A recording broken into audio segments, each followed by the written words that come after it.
देखिए, आज का जो विषय है आप लोग जानते हैं बायोसाइकोलॉजी। ये बायोसाइकोलॉजी एक नया विषय है। इसमें मेडिकल साइंस भी इन्वॉल्व है, ह्यूमन साइकोलॉजी इन्वॉल्व है।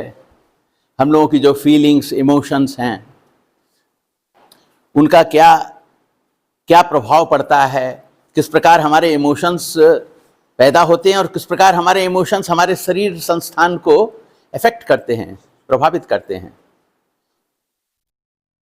और उससे आगे चलकर किस प्रकार हमारा जो शरीर संरचना है, जिसकी मूल संरचना हमारी है रीढ़ की हड्डी को लेकर। मनुष्य की जो सबसे बड़ी विशेषता है, हमारे शरीर की जो रीढ़ है, वही हमारी सबसे बड़ी ताकत है। इस रीढ़ के अंदर ही हमारी आध्यात्मिकता से संबंधित बहुत कुछ है। हम लोगों की जो रीढ़ है, इसी रीढ़ के अंदर मुख्य रूप से 3 नाड़ियां चलती हैं। वो हैं इड़ा, पिंगला और सुषुम्ना। सामान्यतः रीढ़ की हड्डी का अगर डिसेक्शन किया जाएगा तो हो सकता है हम इनका दर्शन नहीं कर पाएं, क्योंकि ये कोई फिजिकल नाड़ियां नहीं हैं। अब हम लोगों का जो शरीर संस्थान है और जो बायोसाइकोलॉजी का जो सब्जेक्ट है, वो इस प्रकार है कि बायोसाइकोलॉजी के अंदर शरीर की जो इम्यूनिटी नेचुरली बिल्टअप है, हमारे शरीर में अपने आप ही एक प्रतिरोधात्मक शक्ति है। स्वाभाविक रूप से मनुष्य के शरीर में जन्म के साथ वो प्रतिरोधात्मक शक्ति आई है। फिर ये जो प्रतिरोधात्मक शक्ति है, आगे चलकर किस प्रकार हमारे शरीर के संरचना को बाह्य जगत से जो वायरसेस, बैक्टीरिया, डस्ट जो लगातार हमारे शरीर में आ रही है, वायु के माध्यम से डस्ट हमारे शरीर में आता है, वायु के माध्यम से ही और पृथ्वी के माध्यम से वायरस, बैक्टीरिया भी हमारे शरीर में आता है। कुछ बैक्टीरिया पॉजिटिव बैक्टीरिया है, कुछ बैक्टीरिया नेगेटिव बैक्टीरिया है, लेकिन ये सब मिलाकर हमारे शरीर संस्थान को प्रभावित कर रहे हैं। और फिर है हमारा जो ब्रेन है, जिसको लेकर हम कहते हैं central nervous system and peripheral nervous system. तो हमारा रीढ़, हमारा ब्रेन, हमारा peripheral and central nervous system, इस सब को मिलाकर एक विशद व्यापक एक जो संरचना बनती है, वो हमारा जो मूल विषय है बायोसाइकोलॉजी, उसका एक पार्ट है। बायोसाइकोलॉजी उतना ही केवल नहीं है, उसके अलावा क्या है, उसमें और कुछ भी है। जैसे एक विशेष विषय है जिसके संबंध में अभी रिसेंटली कुछ अनुसंधान हुआ है। मेडिकल साइंस उसको रिकॉग्नाइज नहीं करता था। उसका नाम है लिम्फ। हम लोगों के शरीर में लिम्फ एक वाइटल फोर्स है, वाइटल एनर्जी है, वाइटल सब्सटेंस है। ये लिम्फ कैसे पैदा होता है, इसके संबंध में थोड़ी चर्चा हम बाद में करेंगे। लेकिन इस लिम्फ का महत्ता यह है कि इसी लिम्फ से हमारे ब्रेन की वाइटैलिटी, ब्रेन शक्ति संपन्न होता है इसी लिम्फ के माध्यम से। लेकिन अभी तक मेडिकल साइंस ये रिकॉग्नाइज नहीं करती थी। 2006 साल में पहली बार ऐसा रिसर्च हुआ जिसमें उन लोगों ने लिम्फ नोड्स और उसके रिसेप्टर्स ब्रेन के अंदर पाए। उसके पहले तक विचार था वैज्ञानिकों का, मेडिकल साइंस का, कि लिम्फ ब्रेन के साथ संबंधित नहीं है। लेकिन हम लोगों के यहाँ, हम लोगों के जो विज्ञान है, हम लोग जिसे हम लोग बायोसाइकोलॉजी का विज्ञान आनंद मार्ग की दृष्टि से कह रहे हैं। ऐसा नहीं है कि बायोसाइकोलॉजी का विज्ञान आनंद मार्ग ने पहली बार दिया हो, ऐसी बात नहीं है। बायोसाइकोलॉजी के संबंध में रिसर्च पैरेलली मेडिकल साइंस में हो रही है। लेकिन आनंद मार्ग ने जिस बायोसाइकोलॉजी का डेवलपमेंट किया है, जिस विज्ञान को हम मनुष्य जाति को अवदान के रूप में दिया है हमारे गुरुदेव ने, आनंद मूर्ति जी ने, वो एक इंटीग्रेटेड प्रोसेस है। जो मेडिकल साइंस का बायोसाइकोलॉजी है, उसका पर्पज है इम्यूनिटी को डेवलप करना, इम्यूनिटी को रेस्टोर करके रखना और किस प्रकार इम्यूनिटी और सेंट्रल नर्वस सिस्टम और पेरिफेरल नर्वस सिस्टम के साथ में जो रिलेशनशिप है, और फिर हमारे शरीर संस्थान में जो एक ग्रंथियों का बड़ा भारी एक समूह है जिनमें असंख्य प्रकार के हार्मोन्स का सीक्रेशन होता रहता है लगातार। मैं आपसे बात कर रहा हूं तो मेरी मानसिकता के कारण मेरे शरीर में एक विशेष प्रकार के हार्मोन्स का सीक्रेशन हो रहा है नेचुरल ढंग से। जो सुन रहे हैं उन पर उसके प्रभाव से एक भिन्न प्रकार के हार्मोन्स का सीक्रेशन हो रहा है अलग अलग ग्लैंड्स के माध्यम से। आनंद मार्ग की दृष्टि से ये जो शरीर संस्थान है हमारा, इसमें दो मास्टर ग्लैंड हैं। एक मास्टर ग्लैंड है पिनियल ग्लैंड और दूसरा है पिट्यूटरी ग्लैंड, और बाकी को आनंद मार्ग ने सब ग्लैंड्स के नाम से कहा है। इन दो ग्लैंड्स के अलावा शरीर में बहुत ग्लैंड्स हैं और सब ग्लैंड्स से हार्मोनल सीक्रेशन होते हैं, लेकिन ये दो मुख्य मास्टर ग्लैंड्स हैं जिसके बारे में हम बात कर रहे हैं, पिनियल ग्लैंड और पिट्यूटरी ग्लैंड। और ये मास्टर ग्लैंड की विशेषता क्या है कि हमारे शरीर में हार्मोनल सीक्रेशन ग्लैंड से जो होता है, जो ग्रंथियों से हार्मोन्स का सीक्रेशन होता है, वो ऊपर से नीचे की तरफ होता है। नीचे की जो ग्लैंड है ऊपर के ग्लैंड्स को प्रभावित नहीं करती है, और मुख्य रूप से इन दो ग्लैंड्स का, पिनियल और पिट्यूटरी ग्लैंड से जो हार्मोनल सीक्रेशन होता है वो सभी ग्रंथियों के सीक्रेशंस को प्रभावित करता है। ये जो पिनियल ग्लैंड है मनुष्य की रिप्रोडक्टिव क्षमता के लिए रिस्पॉन्सिबल है। केवल इतना ही नहीं है, पिनियल ग्लैंड तो बहुत कुछ करता है, लेकिन पिनियल ग्लैंड सबसे बड़ी मुख्य ग्लैंड है। पिनियल ग्लैंड को लेकर भी कुछ समय के पूर्व तक कोई चर्चा मेडिकल साइंस में नहीं थी, कोई इंपॉर्टेंट ग्लैंड नहीं माना जाता था। कुछ वैज्ञानिकों का तो मानना था कि पिनियल ग्लैंड को निकाला जा सकता है, जबकि मनुष्य की सत्ता ही उस पर आश्रित है। पिनियल ग्लैंड इतना महत्वपूर्ण है कि उसके बगैर मनुष्य की सत्ता अस्तित्व तो नहीं रह सकता है। लेकिन धीरे धीरे लोगों ने इसको रिकॉग्नाइज किया है, मेडिकल साइंस ने इसको रिकॉग्नाइज किया है। सबसे बड़ी बात जो हमें समझना है कि आज की जो चर्चा है उसके दो पहलू हैं।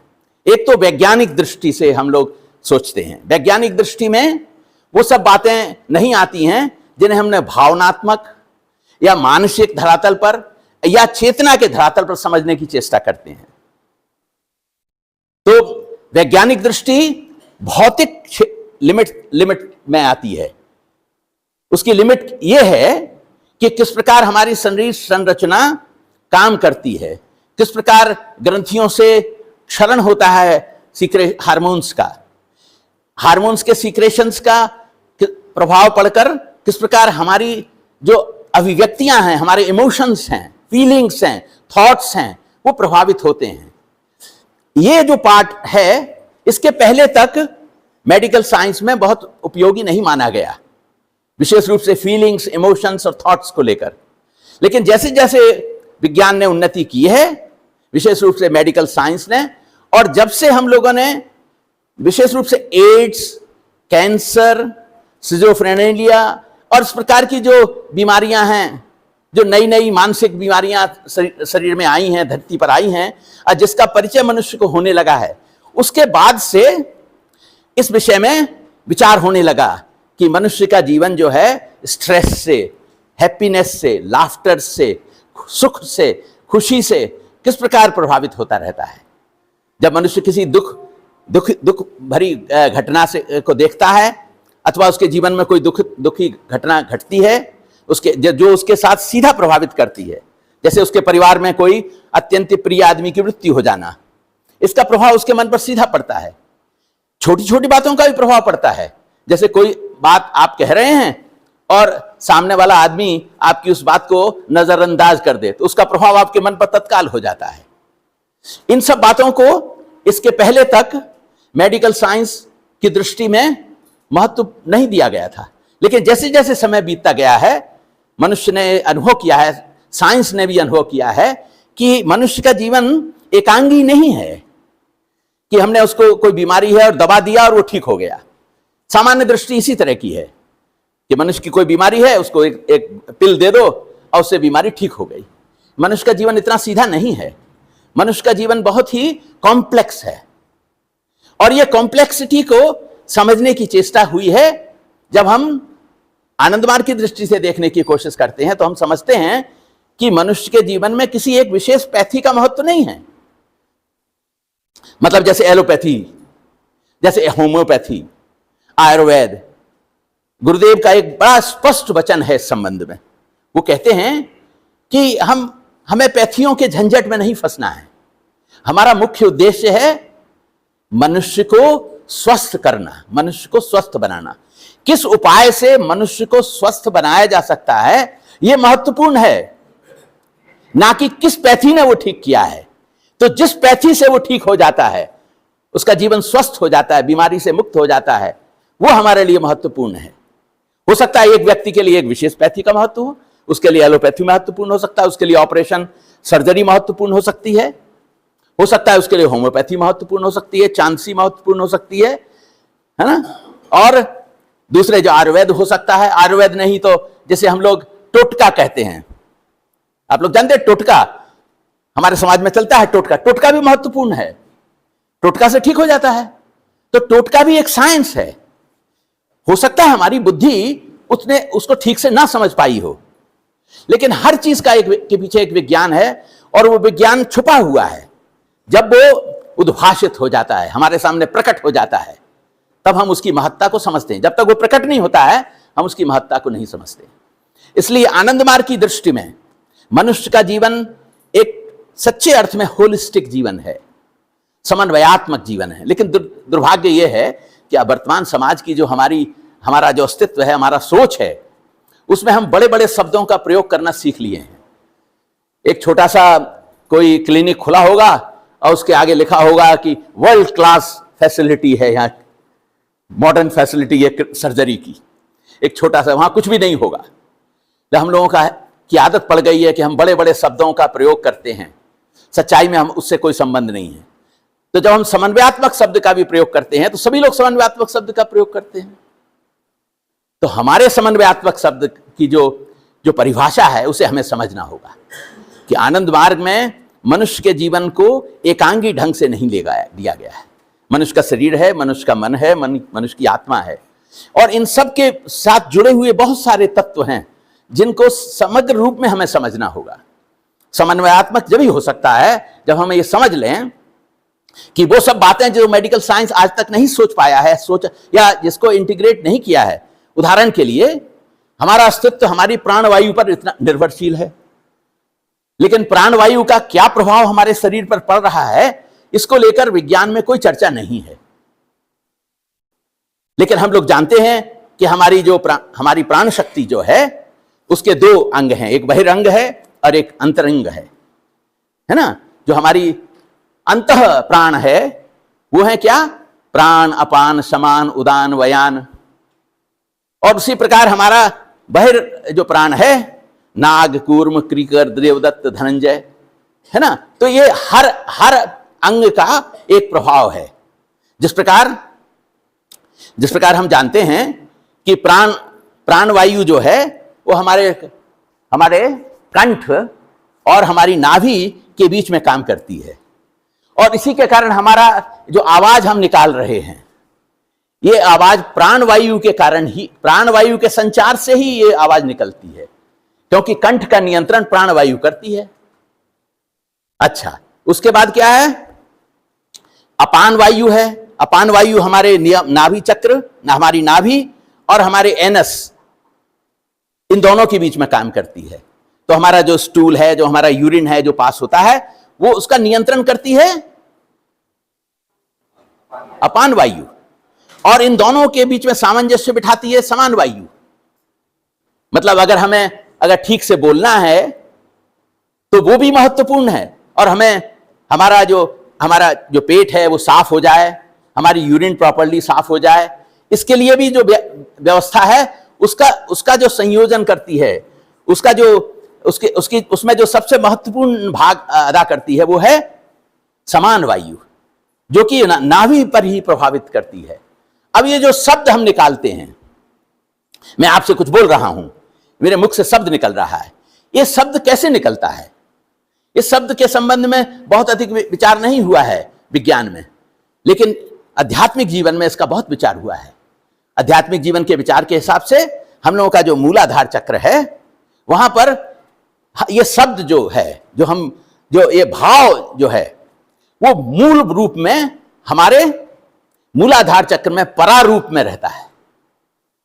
परा माने जिसे हम देख नहीं सकते हैं, लेकिन मन की भावना वहां पर मौजूद है, मूल भावना। और जब वो मूल भावना को हम देख सकते हैं तो उसे कहते हैं पश्यंती, माने मैं देख रहा हूं।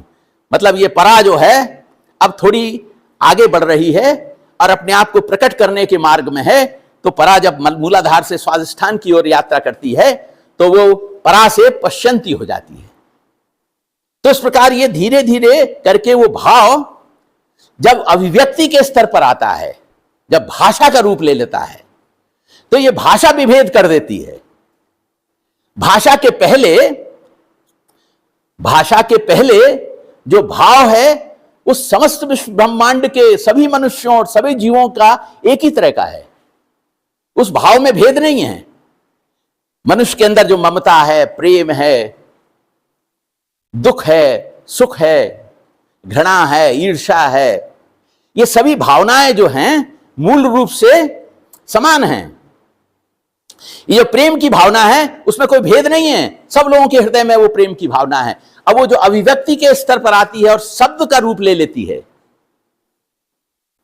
तब भेद हो जाता है कि मैं उड़िया भाषा जानता हूं, या मैं हिंदी भाषा जानता हूं, मैं बंगला भाषा जानता हूं, मैं फ्रेंच जानता हूं, मैं जर्मन जानता हूं, या इंग्लिश जानता हूं, या जापानीज जानता हूं, या कोरियन जानता हूं, या इन सब भाषाओं से इतर कोई अन्य भाषा जो और अन्य लोकों में, अन्य लोकों में, अन्य ग्रहों उपग्रहों में रहती है, बोली जा रही है, उसमें भी इसी प्रकार है।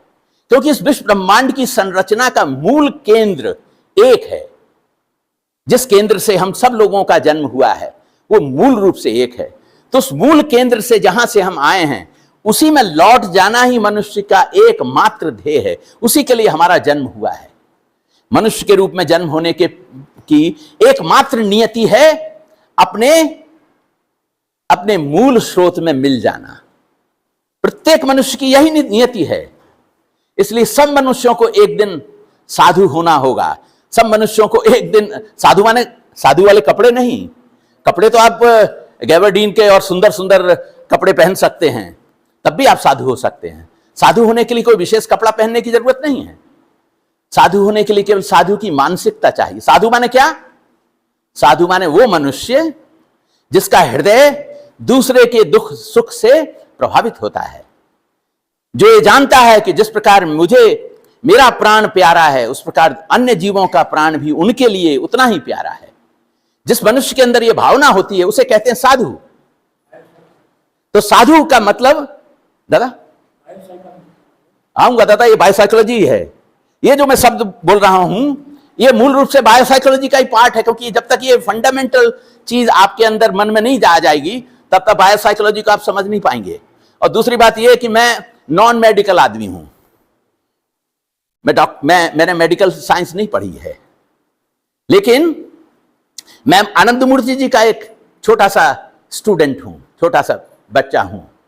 और मैं उनकी कृपा से मैंने जो कुछ समझा है और सोचा है उसी के संबंध में आप लोगों को चर्चा कर रहा हूं। तो हमने ये समझ लिया कि हम लोगों का जो बायोसाइकोलॉजी का सब्जेक्ट है इसमें एक विषय है जिसे हम लोग कहते हैं लिम्फ। लिम्फ का संस्कृत में क्या शब्द है? लिम्फ का शब्द है रसिका। इसे कहते हैं रसिका। ये रसिका कहां से आती है? जो भोजन हम करते हैं वो भोजन धीरे धीरे करके रस में रूपांतरित होता है। वही रस रक्त बनता है, रक्त मेद बनता है, मेद से हड्डी बन जाती है, उससे बोन मैरो बन जाता है, उससे लिम्फ, सेमिनल फ्लूइड और स्पर्मेटोजोआ बन जाता है। ये जो लिम्फ है ये प्राइमरी एलिमेंट है, ये फाइनल एलिमेंट है। आप लोगों ने सुना होगा कि जैसा अन्न वैसा मन। तो मन कौन सा? अब शरीर से जो खाना हम खाते हैं वो तो फिजिकल चीज है, लेकिन मन तो वैसा कोई फिजिकल चीज नहीं है, तो मन कैसे बनता है? इस बात को समझने के लिए हम लोगों को एक दूसरे विषय को समझना होगा, जिसका मतलब है हमारे शरीर की सेलुलर रचना। हमारी शरीर में जो कोशिकाएं हैं उनकी संरचनाओं को समझना होगा। और आनंद मूर्ति जी ने एक अभिनव विचार उसके संबंध में दिया है। हमारे शरीर में वैसे तो ट्रिलियंस ऑफ सेल्स हैं, और अभी तक के ज्ञान के अनुसार करीब 200 प्रकार के वो सेल हैं, लेकिन प्रधान रूप से दो प्रकार के सेल हैं। एक सेल जिससे हमारा शरीर बना हुआ है, शरीर का प्रत्येक अंग बना हुआ है, और एक सेल जो हमारे नर्व सेल्स हैं, जिनके माध्यम से इंपल्सेस का ट्रांसमिशन होता है। न्यूरोट्रांसमीटर्स के माध्यम से इंपल्सेस ट्रांसमिट होती हैं। उन सेलों की रचना अलग तरह की है, और जो शरीर संस्थान को जो सेल बनाते हैं वो अलग तरह के सेल हैं। सबसे बड़ी बात जो हम लोग आनंद मार्ग में सीखते हैं वो ये है कि हमारी शरीर संरचना, जिसके दो मुख्य प्रकार के सेल हैं, वो है प्रोटोजोइक सेल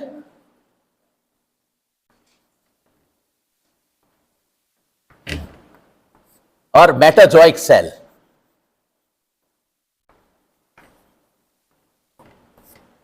ये प्रोटोजोइक सेल हैं जो फिजिकल हैं, जो हमारा शरीर बना रहे हैं, लेकिन केवल फिजिकल हो जाने से ही काम नहीं चलता है।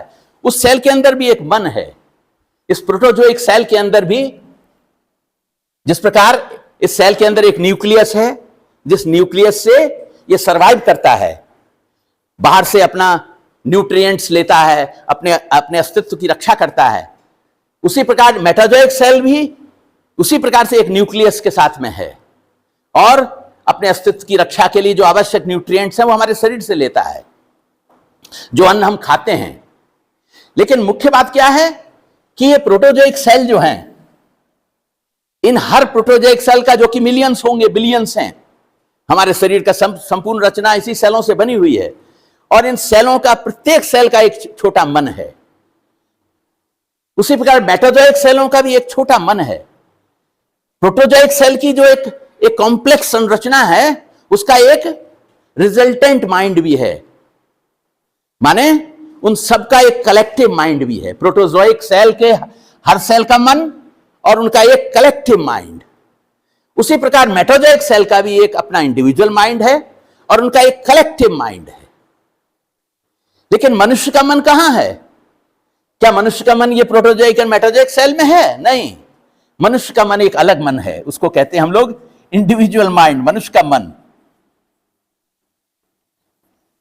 ये आपकी विशेषता है, लेकिन इस विशेषता की रक्षा करने के लिए जो शरीर आपको चाहिए था, इसी मन के इस इंडिविजुअल माइंड के अनुकूल आपको एक प्रोटोजोइक सेल का कॉम्प्लेक्स बॉडी मिला है, मेटाजोइक सेल का एक कॉम्प्लेक्स बॉडी मिला है।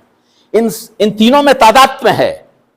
अगर ये तादात्म्य ना हो तो हमारा अस्तित्व नहीं रह सकता है। हर मनुष्य की संरचना भिन्न प्रकार की है, जिसमें ये तीन प्रकार की चीजें हैं। अपना प्रोटोजोइक सेल का एक भंडार है, उसका एक रिजल्टेंट माइंड है, कलेक्टिव माइंड। उसी प्रकार मेटाजोइक सेल का एक भंडार है, उसका अपना कलेक्टिव माइंड है, और फिर इंडिविजुअल माइंड है। इंडिविजुअल माइंड कहां से आया है? जो एक लंबी यात्रा से प्रथम बार जब हमारा जन्म हुआ एक जीव के रूप में, भगवत कृपा से जब हमारा जन्म हुआ, तो वो जो मन बना था, वो मन एक लंबी यात्रा करते हुए मनुष्य के देह को प्राप्त किया है। मनुष्य की देह को प्राप्त करने के मार्ग में उसने पता नहीं कितने असंख्य जन्म लिए हैं, और कितने प्रकार की भाव व्यंजनाओं के माध्यम से वो गुजरा है, कितने प्रकार की उथल पुथल, कितने प्रकार के स्ट्रगल्स के माध्यम से वो आज इस शरीर को पाया है। हर मनुष्य का शरीर यूनिक है।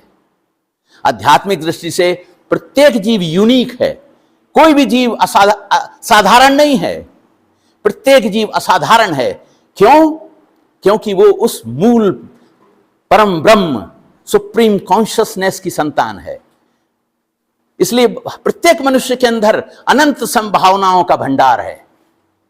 प्रत्येक मनुष्य परम चैतन्य बन सकता है। परम चैतन्य बनना ही उसकी एकमात्र नियति है, यह कहना सही होगा। बन सकता है नहीं, बनना ही है। प्रत्येक जीव को, प्रत्येक कण को, ये प्रोटोजोइक सेल के प्रत्येक सेल को एक दिन परम चैतन्य बन जाना है। मेटाजोइक सेल के प्रत्येक सेल को एक दिन परम चैतन्य बन जाना है। यह उसकी नियति है, क्योंकि वहीं से उसका जन्म हुआ है। इस संपूर्ण विश्व ब्रह्मांड के कण कण में ऐसा कुछ भी नहीं है जहां परम चैतन्य ना हो। यहां कोई वैकेंट स्पेसेस नहीं है। जो हमें यहां वैकेंट स्पेस नजर आ रहा है, परम चैतन्य इसमें भरे हुए हैं, घुसे हुए हैं, कण कण में भरे हुए हैं। उन्हीं के कारण ये शब्द हम बोल रहे हैं, उन्हीं के कारण ये बात हम कर रहे हैं। उनकी इच्छा से ही ये अभिव्यक्ति होती है। मैं आप लोगों को एक छोटी सी वास्तविक घटना की ओर ले जाता हूं कि किस प्रकार हमारे शरीर में जो सेल्स हैं वो हमारे अन्न से प्रभावित होते हैं। रांची का एक छोटा कमरा है, गुरुदेव का वहां प्रवचन हो रहा है और मैं भी वहां मौजूद हूं उनकी कृपा से। और वहां एक बच्चे के ऊपर एक प्रयोग होता है। बच्चा को बुला लिया जाता है। वो गांव का एक लड़का है। बाबा के नजदीक में वो आ जाता है। बाबा उससे कहते हैं कि पिछले दिनों में तुम क्या चीज सबसे ज्यादा खाते रहे हो? तो बोलता है कि बाबा मैं तो सुबह शाम केवल केला खाता रहा हूं, क्योंकि मेरे बगीचे में केवल मेरे खेत में केले का पेड़ था, केला ही केला था, तो मैं सुबह शाम केवल केला ही खाता था, खाना नहीं खाता था। तो बाबा उसको बुलाते हैं, देखो इसका जो सेल है, इसके शरीर का सेल, उसको पास में खींच कर बुलाते हैं और बोलते हैं इसके सब सेल्स जो हैं वो केले के सेल से बने हुए हैं। तो जो अन्न हम खाते हैं वही हमारे शरीर को बनाता है। तो हमें समझना होगा कि हम ऐसा अन्न अगर खाएंगे जिससे हम दूसरे किसी जीव को दुखी किया है, तो हमारा शरीर भी उसी दुख को लेकर ही पैदा होगा। हमारा शरीर भी उसी दुख से पैदा होगा और वही दुख हमारे मन को भी प्रभावित करेगा। इसलिए हम अपने जीवन में यदि सुखी रहना चाहते हैं तो अन्य लोगों को सुखी करना हमारे लिए अनिवार्य है।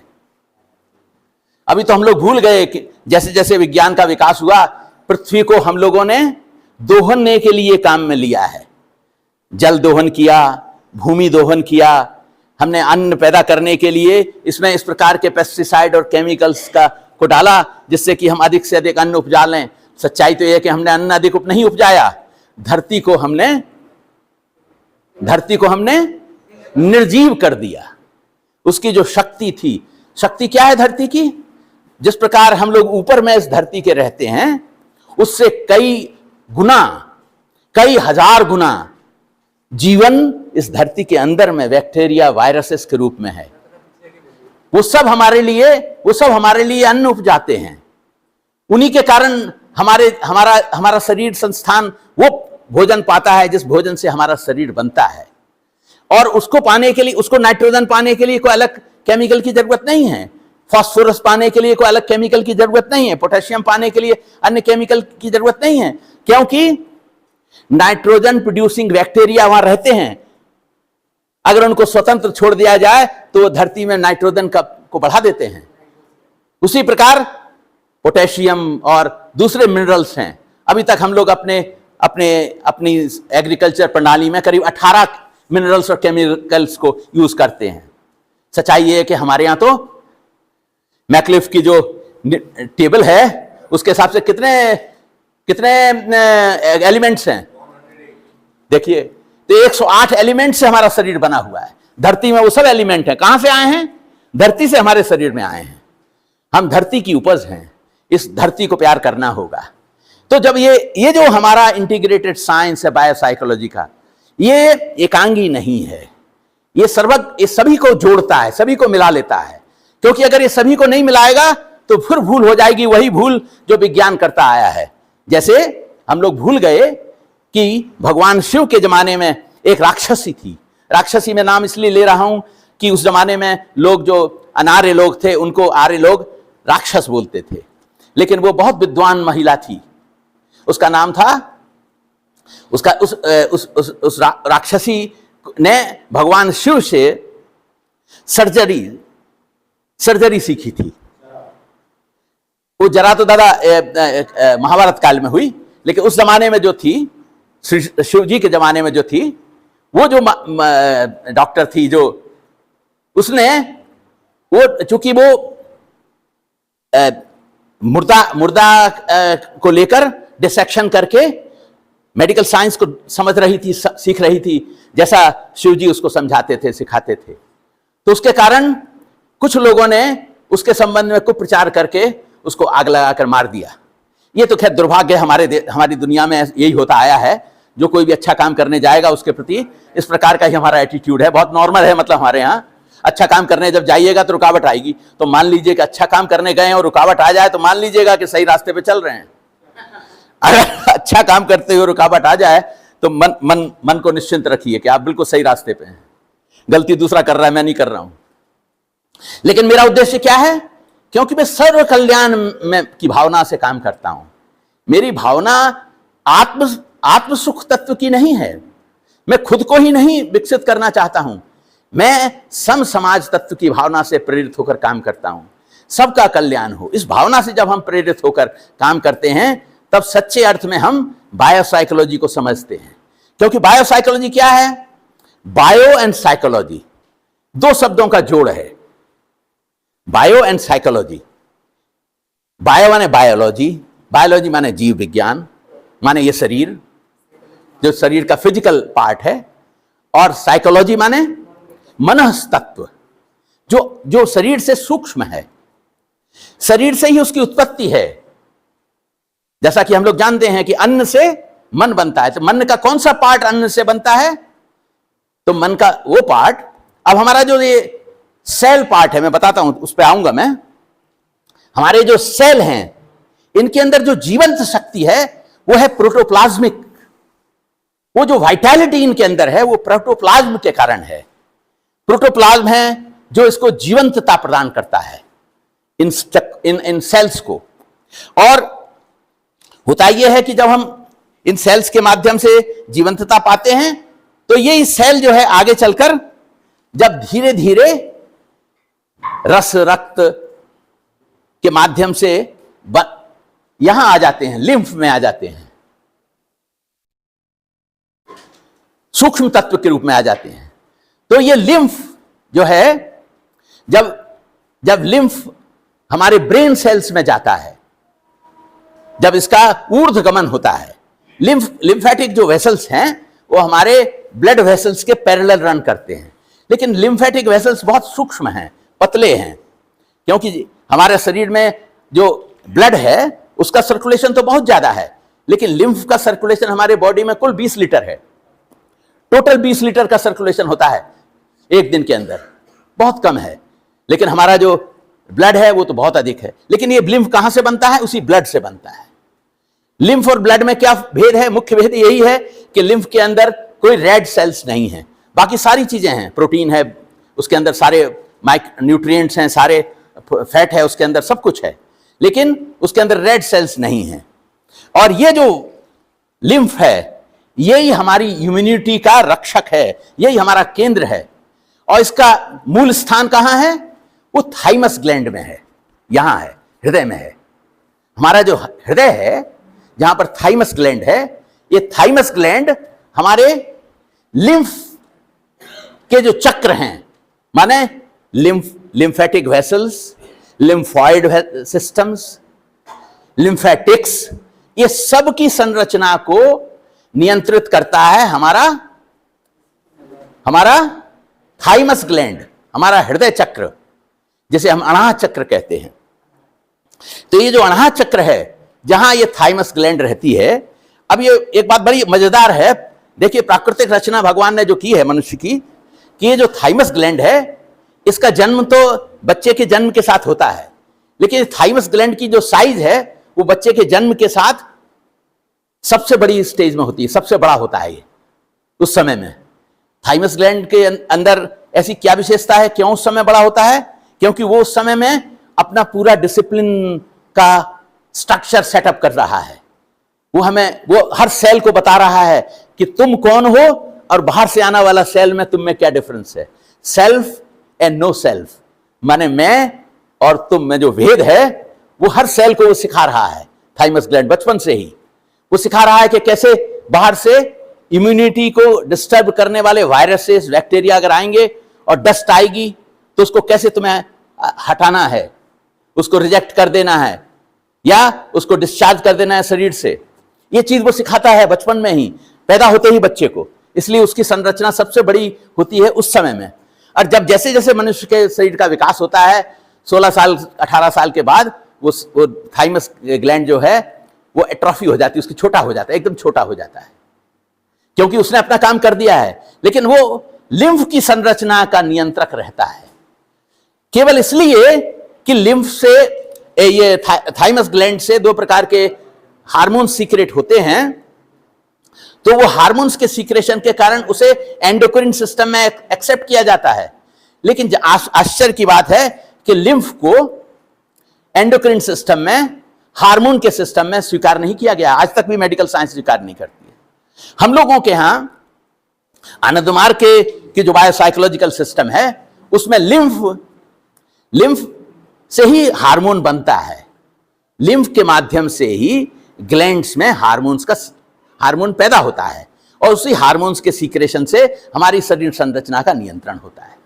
तो ये लिम्फ हमारे शरीर के साथ इंटीग्रेटेड रूप में जुड़ा हुआ है, क्योंकि इस लिम्फ के कारण ही हमारे शरीर में इम्यूनिटी है। आप लोगों को याद होगा, आप लोगों ने जो लोग रेगुलरली अध्ययन करते हैं वो जानते होंगे कि जब ये एड्स का प्रभाव पहली बार देखा गया था तो मेडिकल साइंस ने उस समय में लिम्फ के संबंध में स्वीकृति दी थी कि लिम्फ के कारण ही हम इम्यूनिटी को डेवलप कर सकते हैं। तब से लिम्फ को लेकर बहुत चर्चा अधिक होने लगी और 2006 में ब्रेन के अंदर भी उसके रिसेप्टर्स हैं, ब्रेन सेल्स हैं जहां लिम्फेटिक वेसल्स ट्रेवल करती हैं, उसका पाया गया। आनंद मूर्ति जी के अनुसार लिम्फ जो है वो हमारे ब्रेन का फूड है, हमारे नर्व सेल्स का फूड है। लिम्फ के प्रभाव से, लिम्फ के प्रोडक्शन से ही मनुष्य के जीवन में बुद्धि, विवेक, इंटेलिजेंस, एकाग्रता आती है। तो अगर हमें अपने जीवन को सुचारू ढंग से चलाना है और बुद्धि विवेक को विकसित करना है तो हमें अपने शरीर में लिम्फ को विकसित करना होगा, बढ़ाना होगा। उसको बढ़ाने का तरीका है, उसको बढ़ाने के तरीके के संबंध में हम चर्चा करेंगे। अब मैं एक और बात के संबंध में आपसे चर्चा करता हूं, वो है, तो अब देखिए हम लोगों ने जो मुख्य बातों के बारे में तो थोड़ा सा डिस्कस किया। अब हम देखते हैं कि देखिए हम लोगों का जो शरीर है उसमें जो इमोशंस का एक्सप्रेशन है, थॉट्स का, फीलिंग्स का एक्सप्रेशन है, वो कैसे होता है। तो मैं आप लोगों को एक बात बताना चाहता हूं।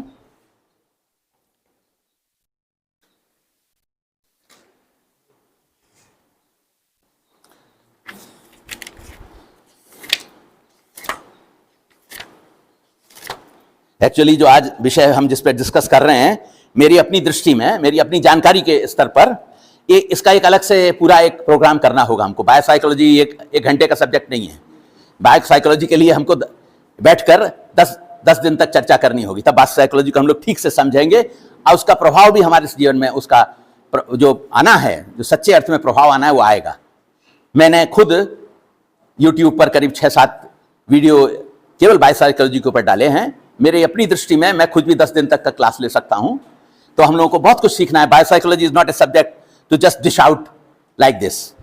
इसको हमें समझना होगा, अपने जीवन में इसको यूज करना होगा, क्योंकि बाबा हमारे जो गुरुदेव हैं उनकी दृष्टि में मनुष्य की आध्यात्मिक यात्रा में बायोसाइकोलॉजी एक मुख्य पड़ाव है। अगर इसको हमने ठीक से समझ लिया तो ये हमारी पूरी यात्रा को रसद देता जाएगा और हमारे अंतिम लक्ष्य को पाने में सर्वाधिक मदद करेगा। इसलिए इस विषय को हमें गंभीरता से विचार करना होगा, समझना होगा, आत्मस्थितिकरण करना होगा।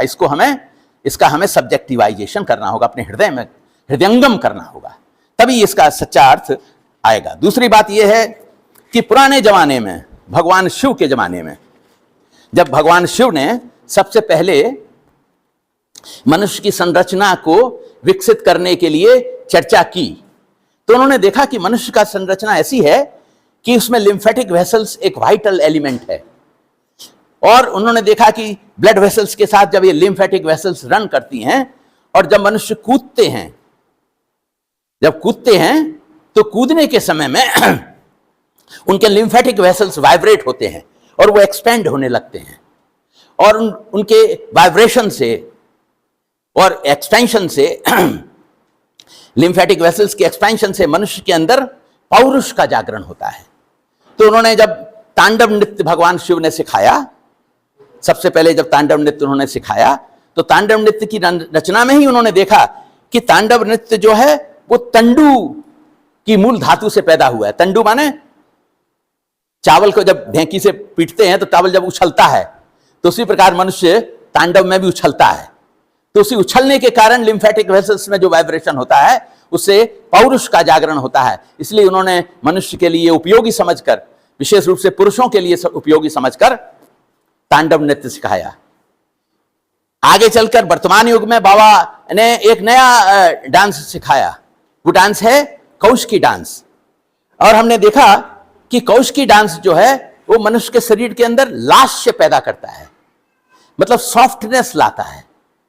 मनुष्य का मन पवित्र हो जाता है, निर्मल हो जाता है, कोमल हो जाता है। मां पार्वती ने भी जब ललित मार्मिक का अनुसंधान किया, जब उन्होंने उसका आविष्कार किया, तो उन्होंने भी एक ललित मार्मिक नृत्य दिया, जिसे हम लोग कीर्तन के समय में करते हैं। तो ये ललित मार्मिक नृत्य में भी मनुष्य के मन में लास्य पैदा होता है। कैसे पैदा होता है कि लिम्फेटिक वेसल्स जो है वो कॉन्ट्रैक्ट होते हैं। जब हम ललित मार्मिक नृत्य या कौशिकी डांस करते हैं तो हमारा शरीर का जो लिम्फेटिक वेसल्स है वो कॉन्ट्रैक्ट होने लगते हैं, मतलब हमारे मन के अंदर कोमल भावनाओं का उन्मेष होता है। हमारा मन विशेष रूप से प्रभावित हो जाता है और मन जो है पवित्र, कोमल, शुद्ध हो जाता है। तो इस प्रकार से ये लिम्फ जो है प्राचीन काल से, भगवान शिव के काल से वर्तमान तक और भविष्य में भी सबसे महत्वपूर्ण अंग के रूप में स्वीकृत होगा। और हमारा जो बायोसाइकोलॉजी का जो विषय है उसमें इस लिम्फ का इसीलिए सर्वाधिक महत्व है। इसलिए सबसे पहला पॉइंट मैंने लिम्फ लिया है। सामान्य रूप से चर्चा में लिम्फ के बारे में लोग चर्चा नहीं करते हैं इतनी अधिक जितना बातचीत मैं अभी करना चाह रहा हूं, क्योंकि ये विशेषता है आनंद मार्ग के दर्शन की, आनंद मार्ग के बायोसाइकोलॉजी की। दूसरी बात क्या है कि मनुष्य का शरीर ऐसा है कि लिम्फ का जो प्रोडक्शन है, जिन लिम्फेटिक वेसल्स के माध्यम से वो जो शरीर की संरचना में बहता है, वो शरीर संरचना में उसके गति को तेज करने के लिए फिजिकल एक्सरसाइज का बहुत महत्व है। इसलिए जो आसन हम लोगों के यहां हैं, योगासन जो हमारे यहां है, जो हमारे यहां अष्टांग योग में आसन है ना, तो योगासन जो हैं उसमें भी आसनों में दो प्रकार की विशेषता है। आसन में क्या देखते हैं हम लोग, एक तो फॉरवर्ड मूवमेंट है और फॉरवर्ड मूवमेंट का ही कंप्लीमेंट्री मूवमेंट है रिवर्स मूवमेंट। उसी प्रकार इसमें ट्विस्ट है, शरीर को हम ट्विस्ट करते हैं दोनों दिशाओं में, है ना, पीछे की तरफ, आगे की तरफ। ये जो ट्विस्टिंग है, इस ट्विस्टिंग से लिम्फेटिक वेसल्स वाइब्रेट होते हैं और लिम्फ की जो गति है वो तेज हो जाती है, तो शरीर स्वस्थ होने लगता है, हमारी इम्यूनिटी को इंप्रूव करता है। इसीलिए एक्सरसाइज से इंप्रूवमेंट होता है। लेकिन सच्ची या सही एक्सरसाइज क्या है? वो है आसन। आसन, मुद्रा, मेद, बंध और डांस। अब डांस की प्रक्रिया, जो डांस जो सिस्टम है वो पूरी दुनिया में फैला हुआ है। देखिए, डांस बहुत अच्छी चीज है। अभी हमने 3 प्रकार के डांस की चर्चा की, तांडव नृत्य, ललित मार्मिक और कौशिकी। लेकिन सभी प्रकार के डांस, विशेष रूप से भारतीय जो डांस की पद्धतियां हैं, चाहे वो कथक डांस हो, चाहे उड़ीसा का डांस हो, या भरतनाट्यम हो, या कथकली हो, सभी प्रकार के डांस फॉर्म जो हमारे देश में हैं, वो डांस फॉर्म हमारे मन और शरीर दोनों को पॉजिटिवली प्रभावित करते हैं। इसलिए बच्चों को बचपन से ही, कम उम्र में 3 साल से ही बच्चों को डांस सिखाया जाना चाहिए। हर स्कूल में वो डांस सिखाने का प्रयोजन, डांस सिखाने की सुविधा पैदा की जानी चाहिए, क्योंकि डांस बचपन में ही बच्चा सीख जाता है। तो बचपन में जब डांस वो सीखेगा तो वो एक्सपर्ट हो जाएगा और बचपन से ही उसकी जो वाइटैलिटी है, उसका जो लिम्फेटिक सिस्टम का फ्लो है वो तेज हो जाएगा। सारी दुनिया में एक ही प्रकार की व्यवस्था है। लोग कहते हैं कि हिंदुस्तान में ही शिव जी का प्रभाव, ऐसा नहीं है। पुराने जमाने में 7000 साल पहले जब भगवान शिव ने हिमालय पर अपना पदार्पण हुआ, भगवान का जन्म हुआ, तो भगवान वहां पर अपने याक पर बैठकर स्विट्जरलैंड माने आल्प्स पर्वत तक गए थे। तो हिमालय से लेके आल्प्स तक की जो पूरी यात्रा है और जो पूरा जनबाहुल्य क्षेत्र था, मुख्य रूप से मनुष्य रहते थे इस धरती पर, क्योंकि ये जो धरती है, भारतवर्ष की भूमि, किन्हीं विशेष कारणों से, क्लाइमेटिक रीजन्स से मनुष्य के सर्वाइवल के लिए सबसे अनुकूल थी। बाकी सब जगह बहुत कठिनाई थी। ठंडा देश था, 6 महीने 8 महीने तक बर्फ गिरती थी, तो मनुष्य का जीवन कठिन था। लेकिन मनुष्य तो थे, ऐसा नहीं था कि मनुष्य नहीं रहते थे। तो भगवान शिव उनको कैसे छोड़ सकते थे? वो तो दयालु थे, सबको प्यार करते थे, इसलिए वो हिमालय से चलकर आल्प्स तक गए। और उनकी व्यवस्था ही, उनकी सामाजिक व्यवस्था, उनका पुष्टि मार्ग, उनका डांस सिस्टम, उनका आध्यात्मिक योग, हाँ दादा, उनका आध्यात्मिक योग और सामाजिक जीवन, विशेष रूप से वैवाहिक पद्धति। भगवान शिव के पहले इस धरती पर विवाह नाम की चीज नहीं थी। भगवान शिव ने पहला विवाह किया और उनकी इस विवाह करने के कारण ही सारी धरती पर पहली बार विवाह का प्रचलन चालू हुआ। भारतवर्ष में सबसे ज्यादा प्रभाव हुआ, क्योंकि यहां पर भारतवर्ष में और चीन में, क्योंकि भगवान तो हिमालय पर, तो हिमालय के दक्षिण में भारतवर्ष है और उत्तर में चीन है। इसलिए चीन में जो भगवान शिव का प्रभाव हुआ उसे कहते हैं चीनाचार तंत्र। 5000 साल पहले भगवान महर्षि वशिष्ठ चीन में जाकर चीनाचार सिस्टम ऑफ तंत्र को सीखने के लिए गए थे और उसी के बेसिस पर उन्होंने वशिष्ठ की किताब जो है, वशिष्ठ मुनि किताब जो है, उन्होंने लिखी है। तो वो चीनाचार तंत्र सीख कर आए। तो वो चीनाचार तंत्र हो या भारतीय तंत्र हो, दोनों ही शिव तंत्र हैं और यही शिव तंत्र संपूर्ण धरती पर अपना प्रभाव छोड़कर गया है। ऐसा नहीं है कि केवल भारतवर्ष पर ही उसका प्रभाव हो, हाँ कम ज्यादा है, उसी कम ज्यादा के कारण भेद है। दूसरी बात एक समझना चाहिए कि भारतवर्ष में जो मूल भाषा हम लोगों की है, संस्कृत भाषा, ये संस्कृत भाषा और विदेशों में, विशेष रूप से यूरोप में बोली जाने वाली भाषाएं, लैटिन भाषा, ग्रीक भाषा, ये सब एक दूसरे के साथ जुड़ी हुई हैं, मूल रूप से वैदिक भाषा के साथ। वैदिक भाषा हमारी सबसे पुरानी माँ है, अवर ग्रैंड मदर। उस ग्रैंड मदर से संस्कृत भाषा का जन्म हुआ और उसी वैदिक भाषा से ग्रीक भाषा का जन्म हुआ, लैटिन भाषा का जन्म हुआ। इसलिए कोई भाषा हमारे लिए पराई भाषा नहीं है।